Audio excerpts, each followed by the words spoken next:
ብልጽግና የሚታየው ጦርነት የሚሰማው የቄስ ሞገሴዎችን ከንቱ ውዳሴ ከተናገረም ወይ ደረቅ ፕሮፓጋንዳ ወይም ነጭ ውሸት ነው። ግላጭ ስድብ አይፈቀድም ፓርላማ ውስጥ። ጥያቄን እንደሚከተለው በንባብ አቀርባለሁ። ሀገራችን ዛሬ ያጋጠሟት ውስብስብ ችግሮች፣ ተግዳሮቶችና ስጋቶች ፖለቲካ ወለድ ሲሆኑ መፍትሄያቸውም ፖለቲካዊ እንጂ የጠመንጃ አፈሙዝ ሊሆን አይገባም። በድህነት አዙሪት ውስጥ የኖረች ሀገር ባለፉት 7 የብልጽግና አገዛዝ ዓመታት ደግሞ በእንቅርት ላይ ጆሮ ደግፍ እንዲሉ ለከፋ የጸጥታና የደህንነት ቀውስ አዙሪት ሳይክል ኦፍ ሴኩሪቲ ክራይሲስ እንዲሁም ማባሪያ የሌላቸው አውዳሚ የእርስ በርስ ጦርነቶች ውስጥ አስገብቷታል። ኢህአዴግ አምባገነናዊ ልማታዊ አገዛዝ ነበር። ወደ ብልጽግና ያደረገው መለወጥ ወይም ሜታሞርፊስ ደግሞ የሙሉ ጊዜ ጦረኛና እልቂት ጠማቂ አገዛዝ እንዲሆን አድርጎታል።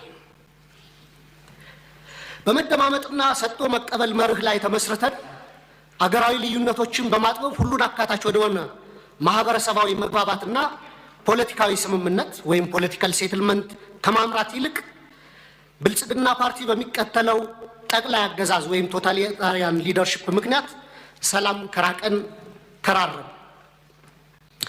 ባለፉት 6 ዓመታት በኦሮሚያ፣ በትግራይ፣ አማራና አፋር ዛሬም ድረስ ደግሞ በአማራና በኦሮሚያ ክልሎች በቀጠለው ጦርነት የደሃ አርሶ አደርና ከተሜው ልጆች በሁሉም በኩል እንደ ቅጠል እየረገፉ ነው። ማቆሚያ በታጣላቸው የእርስ በርስ ጦርነቶች በትሪሊየን የሚቆጠር የሀገር ሀብት ንብረት እየወደመ እንደሆነ የጠቅላይ ሚኒስትሩ የኢኮኖሚ አማካሪ ቡድን በሰራው ኢኮኖሚ ዋይድ ኢስቲሜሽን ኦፍ ዘ ኖርዘርን ኢትዮጵያን ዋር ዳሜጅ የሚል ጥናት በአንድ ዓለም አቀፍ ኮንፈረንስ ላይ ቀርቦ የሰሜን ኢትዮጵያ የጦርነት ያደረሰው ጉዳት ግምቱ 32 ቢሊዮን ዶላር እንደሚጠጋ ተተምኗል። እንዲሁም የዓለም ባንክ በ2022 ኢትዮጵያ ዳሜጅ ኤንድ ኒድስ አሰስመንት ብሎ ባወጣው ሪፖርትም በሰሜን ኢትዮጵያ ጦርነት የደረሰው ጉዳት ግምት 28 ቢሊዮን ዶላር ያደርሰዋል። አማካይ ግምቱ 30 ቢሊዮን ዶላር ነው ማለት ነው። ባለፉት 6 ዓመታት እስከ ዛሬ ድረስ ደግሞ በአማራ፣ በኦሮሚያ፣ በቤንሻንጉል ጉሙዝ፣ በደቡብ ጋምቤላ፣ አፋርና ሶማሌ ክልሎች እየተካሄዱ ያሉ ጦርነቶችና የእርስ በርስ ግጭቶች የጉዳት ግምት ከሰሜኑ ጦርነት ጋር እኩል አድርገን 30 ቢሊዮን ዶላር ምሁራዊ ግምት ብንወስድ ጠቅላላ ግምቱ ወደ 60 ቢሊዮን ዶላር ወይም በሰሞኑ የባንክ ምንዛሬ በ130 ብር ሲሰላ 7.8 ትሪሊየን ብር ገደማ ነው። በዘንድሮ በጀት ልክ ቢሰላ ደግሞ በቀጣይ 8 ዓመታት የሀገራችን በጀት የሚሆን ሀብትና ንብረት በጦርነቶችና ግጭቶች አውድመን እንዲሁም በሚሊዮን የሚቆጠሩ ወጣቶችን ጭድ አድርገን ዛሬም የጦርነት ነጋሪት እየጎሰምን ቀጥለናል። የዚህ የእርስ በርስ መጠፋፋት ጉዞ ውጤትም የተባበሩት መንግስታት የልማት ፕሮግራም ባወጣው የ2024 ግሎባል መልታይ ዳይሜንሽናል ፖቨርቲ ኢንዴክስ ፖቨርቲ አሚድ ኮንፍሊክት ሪፖርት እንዳመላከተው 72 በመቶ ወይም 86 ሚሊዮን ኢትዮጵያውያን በድህነት እንደሚኖሩ ይፋ አድርጓል። የውጭ ምንዛሬ ለውጡንና የኮሪደር ስራ ተያይዞ መኖሪያና የንግድ ቤታቸው የፈረሰባቸው በመቶ ሺዎች የሚቆጠሩ ችግር ላይ የወደቁ ዜጎችም አሉ። ከቅርብ ጊዜ ወዲህ ደግሞ እንኳን ከኑሮ መሰረታቸው የተነቀሉት ይቅርና ስራ ሰርተው በላባቸው የሚኖሩ ኢትዮጵያውያን ጭምር የኑሮ ውድነቱን መቋቋምና ልጆቻቸውን ማሳደግ ተስኗቸዋል። በዚህ የድህነት ብጣኔና የኑሮ ውድነት ላይ የተጨመረው የጦርነት አዙሪት ለሀገራችን ከፍተኛ ብሔራዊ የደህንነት አደጋ አዝሏል የሚል ስጋት አለኝ። በሰብአዊ መብቶች ጥበቃ ረገድም የተባበሩት መንግስታት ድርጅት የሰብአዊ መብት ኮሚሽን በኢትዮጵያ ላይ በቅርቡ ባወጣው አፕዴት ኦን ዘ ሂውማን ራይትስ ሲቹዌሽን ኢን ኢትዮጵያ ጁን 2024 ሪፖርት በሀገራችን ላይ እየደረሰ ያለውን ከፍተኛ ሰብአዊ መብት ጥሰት በዝርዝር አቅርቧል። ሪፖርቱ እንደ ሀገር የማያወላዳ ትኩረትና አፋጣኝ እርምጃ እንድንወስድ የሚሹትን የተንሰራፉና ስልታዊ የሰብአዊ መብት ረገጣዎች የደረሱበትን አሳሳቢ ሁኔታ ያሳያል። በሪፖርቱ የተካተቱ ጉዳዮች ልብ የሚሰብሩና በጣም አሳሳቢ ናቸው። ለምሳሌ በፈረንጆቹ 23 ብቻ በተፈጸሙ 594 የመብት ጥሰቶች በትንሹ 8253 ተጎጂዎች ተመዝግበዋል። ከነዚህ ውስጥ 1106 ሲቪሊያኖች በአማራ ክልል 366 ሲቪሊያኖች በኦሮሚያ ክልል ተገድለዋል። በ5 ወራት ብቻ ከ250 በላይ ሰላማዊ ሰዎች በድሮን ተገድለዋል። ከላይ ለማሳያ በሪፖርቱ የተካተተው የተጎጁ ሲቪሎች ቁጥር ሲሆን አክቹዋሊ የተጎጂዎች ቁጥር ግን ከዚህም የሚበልጥ ነው። እነዚህ የተንሰራፉ የመብት ረገጣዎችና ከህግ ውጭ ግድያዎች በፈረንጆቹ 2024-25 ዓመተ ምህረት ተባብሰው ቀጥለዋል። የድሮን ጥቃት ዛሬም በአማራ ክልል ተጠናክሮ የቀጠለ ሲሆን ህፃናትን ጨምሮ ሲቪሊያኖች እየተገደሉበትና የሲቪሊያን ተቋማት እየፈረሱ እንደሆነ ቢቢሲን ጨምሮ በዓለም አቀፍ ሚዲያዎች ተዘግቧል።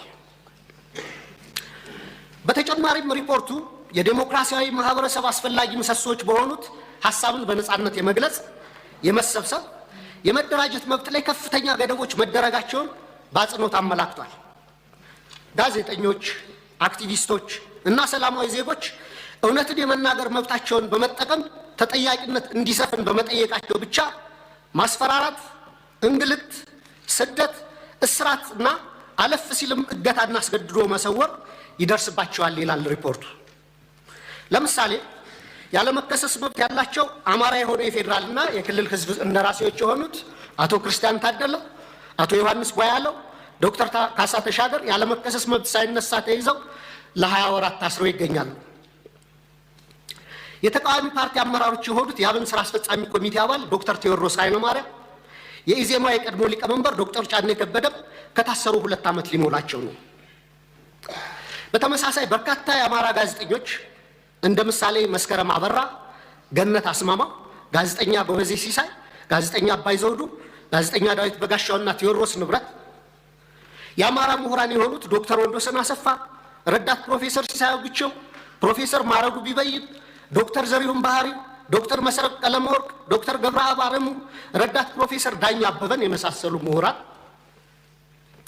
እና ጠበቃ ለልይ ምረቱና ጠበቃ ኤርሚያስ መኩሪያ አይነት የህግ ባለሙያዎች እንዲሁም የመንግስት ሰራተኞችና ወጣቶች በአጠቃላይ 182 የሚደርሱ አማራዎች በ25 የሽብርና ህገ መንግስታዊ ወንጀሎች መዝገብ ተከሰው ያለ ፍትህ ለ20 ወራት በፍርድ ቤት ይመላለሳሉ። የዘገየ ፍትህ እንደተነፈገ ይቆጠራል እንዲሉ የፍትህ ስርዓቱ ዛሬም ቀልጣፋና ፍትሃዊ ውጤት ማምጣት እንዳልቻለ አመላካች ነው። በኢህአዴግ ጊዜ ይደረግ እንደነበረው ሁሉ ፍርድ ቤት በተደጋጋሚ ይመላለሳሉ። ፍትህ ግን እንደ ሰማይ ያርቋቸዋል። በጦር ሜዳ እያዋጉ ተይዘው የታሰሩ የህወሓት አመራሮችን በአጭር ጊዜ የፈታ መንግስት በገዢው ፓርቲ አሰራሮች ላይ የሰላ ትችት የሚሰነዝሩ አማራዎችን ይህን ያህል ጊዜ ያለ ፍርድ ማሰር የገዢውን ፓርቲ አባላት ጠር ፖሊሲዎች በግላጭ የሚያሳይ ነው። የአማራ ክልሉ ጦርነት ተከትሎ ለ10 ወራት የቆየ አስቸኳይ ጊዜ አዋጅ በታወጀበት ባለፉት 20 ወራት ውስጥም በሺዎች የሚቆጠሩ አማራዎች መታወቂያቸው እየታየና በብሔር እየተለዩ ኢተኒክ ፕሮፋይሊንግ እየተደረጉ ታስረዋል።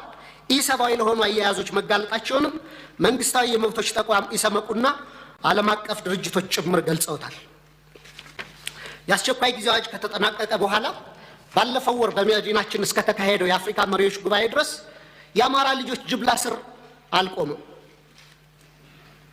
የተባበሩት መንግስታት ድርጅት የሰብአዊ መብቶች ኮሚሽን ባወጣው ሪፖርት ውስጥ የተካተቱ አብዛኛዎቹ የመብት ጥሰቶች መንግስታዊ ተቋም በሆነ የኢትዮጵያ ሰብአዊ መብቶች 2016 ሪፖርት በምርመራ ጭምር የተረጋገጡ ናቸው። በተጨማሪም ኢሰመጉ፣ አምነስቲ ኢንተርናሽናል፣ ሂውማን ራይትስ ዋች፣ ሲፒጄ እና የአውሮፓ እና የአሜሪካ ኤምባሲዎች ጭምር ባወጣቸው ሪፖርቶች እና መግለጫዎቻቸው አሳሳቢነታቸውን ገልጸዋል። መንግስታዊ ኢሰመጉ ጥቅምት 13 2017 ባወጣው ሪፖርትም በአዲስ አበባ በአማራና በኦሮሚያ ክልሎች የተለያዩ አካባቢዎች በርካታ ዜጎች ያስገድዶ መሰወር ወይም ፎርስድ ዲስአፒራንስ ሁኔታ ሊያቋቁም በሚችሉ እና ያሉበት ሳይገለጽ በተራዘመ ስር ውስጥ እንደሚገኙ ተመላክቷል።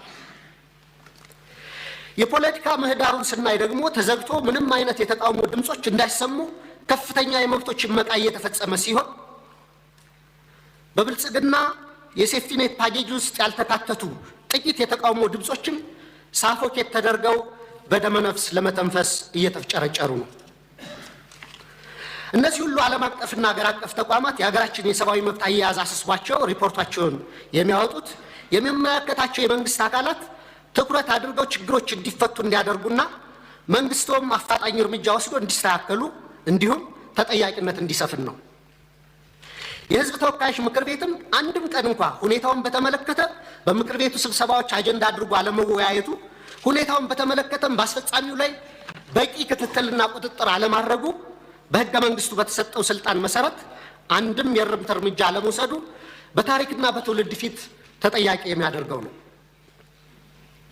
የተከበሩ አፈ ጉባኤ፣ ክቡር ጠቅላይ ሚኒስትር፣ ከላይ ያለውን የሀገሪቱን ነባራዊ ሁኔታ የተመለከተ ረጅም ትችት ያቀረብኩት ለጥያቄ መቅድም እንዲሆነኝ እንጂ መቼም ብልጽግና ስለ ሀገራዊ ችግሮቻችን አላይም፣ አልሰማም፣ አልናገርም ካለ ውሎ ማደሩ ጠፍቶኝ አይደለም። ብልጽግና የሚታየው ጦርነት፣ የሚሰማው የቄስ ሞገሴዎችን ከንቱ ውዳሴ፣ ከተናገረም ወይ ደረቅ ፕሮፓጋንዳ ወይም ነጭ ውሸት ነው። በመካከል የከሱና የመነመኑ እውነቶች የሉም ማለት ግን አይደለም። ወደ ጥያቄ ስገባ ባለፉት 7 ዓመታትና ከዚያም በፊት ባሉ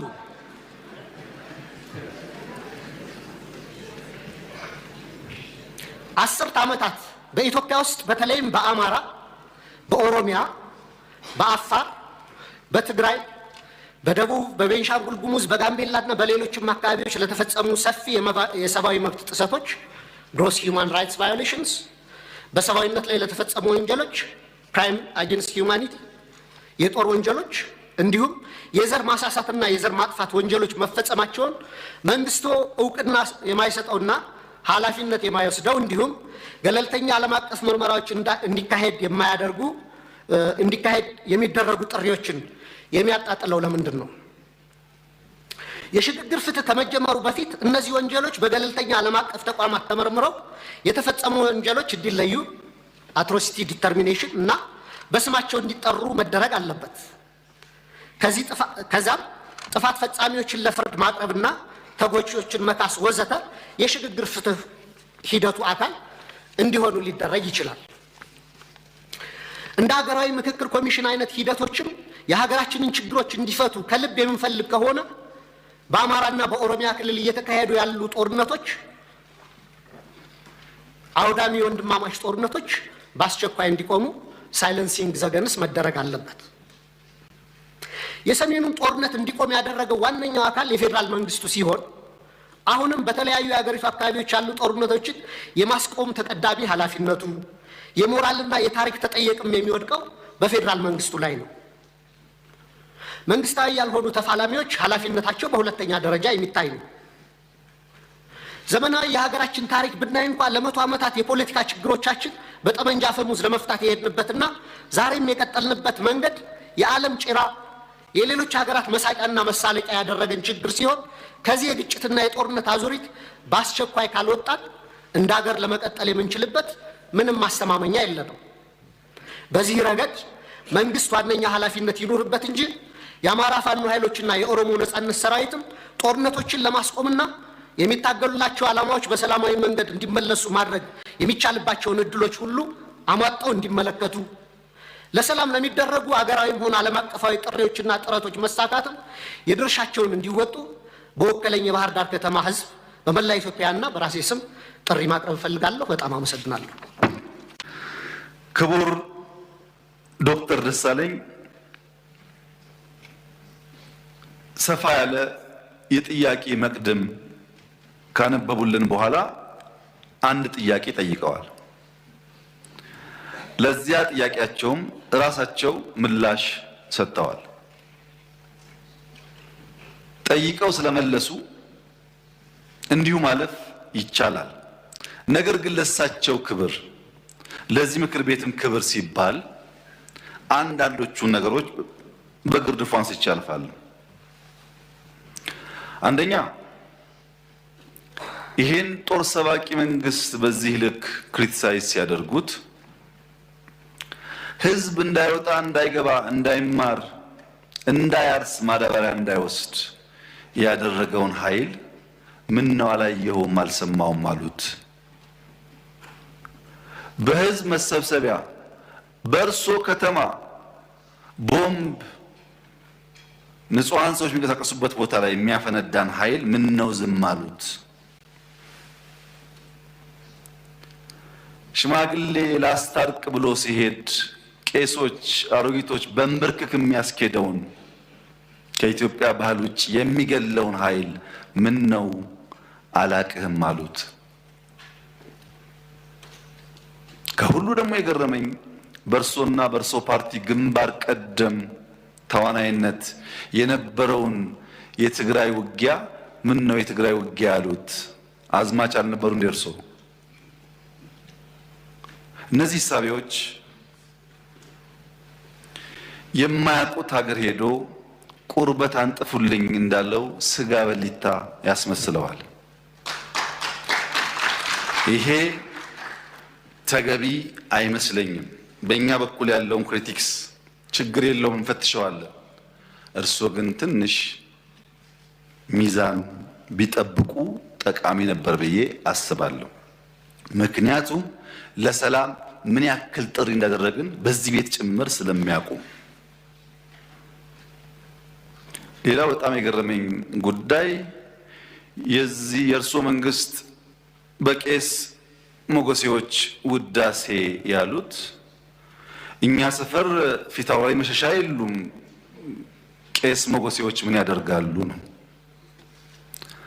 ቄስ ሞገሴ ፊታውራሪ መሸሻ በሌሉበት ህልውና እንደሌላቸው ስለሚታወቅ ባይሆን እኛ ጉዱ ካሳዎች ብንባል ያምር ይሆናል እንጂ ቤት በኩል ነው ቄስ ሞገሴዎች እኛ ሰፈር የሚታዩት። ምክንያቱም እኛ ትናንትናን ናፋቂዎች፣ ትናንትናን ለማጽናት የምንሸረግድ ሰዎች ሳንሆን ነገን ለልጆቻችን ለመስራት መጋፈጥ የማይጋባንን ጉዳዮች የምንጋፈጥ ለውጥ ፈላጊዎች ነን። ጉዱ ካሳዎች ነን። ይሄንን እሳቤውን እዚህ ቤት የነበሩት ሐዲስ ዓለማየሁ ላፍታ ተነስተው ጥያቄውና ኢትዮጵያ ውስጥ ያለውን ነገር ቢመለከቱ ምን ነው ያብዬን ወደምዬ የሚሉ ይመስለኛል። መንግስታችን ለክሪቲክስ በጣም ክፍት ነው። ኢትዮጵያ ውስጥ ባልተለመደ ሁኔታ ስልክ ያለው ማይክ የያዘው ሁሉ የሚናገርበት ዘመን ነው ይሄ ዘመን። ሐሳብ በመግለጽ ሰው ይታሰራል ላሉት እርስዎ እዚህ ፓርላማ አካባቢ ከመቅረቡ በፊት የዚህ ፓርላማ አባል ነበርኩ ነኝ። ቅድም እንዳደረጉት አይነት ግላጭ ስድብ አይፈቀድም ፓርላማ ውስጥ። ነበርንበት፣ እናውቀዋለን። ሰው በንግግሩ የሚታሰር ከሆነ ጦረኛ፣ ግጭት ጨማቂ፣ ጆሮ የሌለው ከሚል በላይ ስድብ ምን አለ? እዚህ ፊት ለፊታችን ሆነው እየተሳደቡ እንኳን ካልታሰሩ